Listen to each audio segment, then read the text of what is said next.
बस अब क्या था, उमैर बिन वहब का जिस्म कांपने लग गया। तन्हाई में बात की थी उमैर बिन वहब ने सफवान से और कहा, मैं गवाही देता हूं आप अल्लाह के सच्चे रसूल हैं, मुझे अपनी गुलामी में शामिल कर लो। वो उमैर बिन वहब सहाबी बन गए।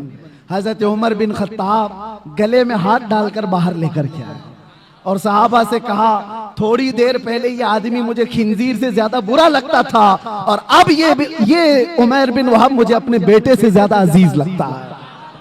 ये है अल्लाह के लिए मोहब्बत, अल्लाह के लिए दुश्मनी। अब ये वाकया पूरा मैं इसलिए बता रहा हूं, उमैर बिन वहब गया था गर्दन लेने के लिए, अपनी गर्दन दे आया।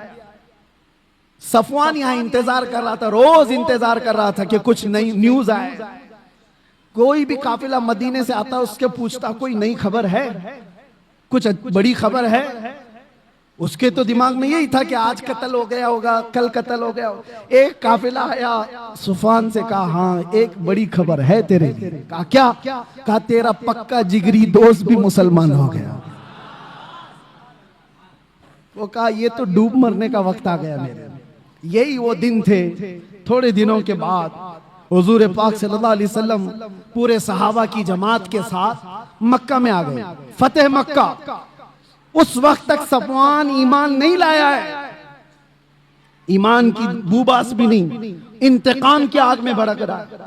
जब हुजूर आए और सबको अमान दे रहे थे, सबको अमान दे रहे थे, तो उस वक्त सफवान बिन उमैया ये भाग करके निकल गया मक्का से और लोगों से कहा कि तुम लोग मोहम्मद के हाथ में आना चाहते हो, इससे बेहतर है कि समंदर में छलांग लगाओ, खुदकुशी कर लो।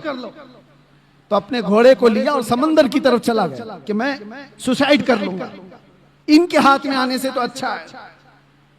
हुजूर पाक सल्लल्लाहु अलैहि वसल्लम जब सबको माफी दे रहे थे तो उमैर बिन वहब हुजूर के पास आते हैं। अब वो सहाबी रसूल हैं।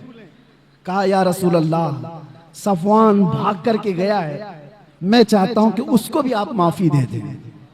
उसने अगरचे आपके कत्ल का मंसूबा बनाया था, मैं ही आया था, लेकिन उसके अंदर अपने बाप के इंतकाम की आग भड़की हुई थी, इसलिए किया था, आप माफ कर दें। हुजूर ने देखा उमैर बिन वहब किसकी सिफारिश कर रहा है? सफवान की। हुजूर ने कुछ नहीं कहा, मुस्कुराया और कहा, सफवान के लिए भी अमान है।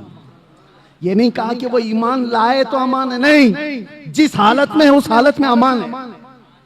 तो उमैर बिन वहब कहते, मैं ऐसा दौड़ा दौड़ा गया सफवान को बताने के लिए कि उसकी जान बचा लूं, वो छलांग ना लगा ले।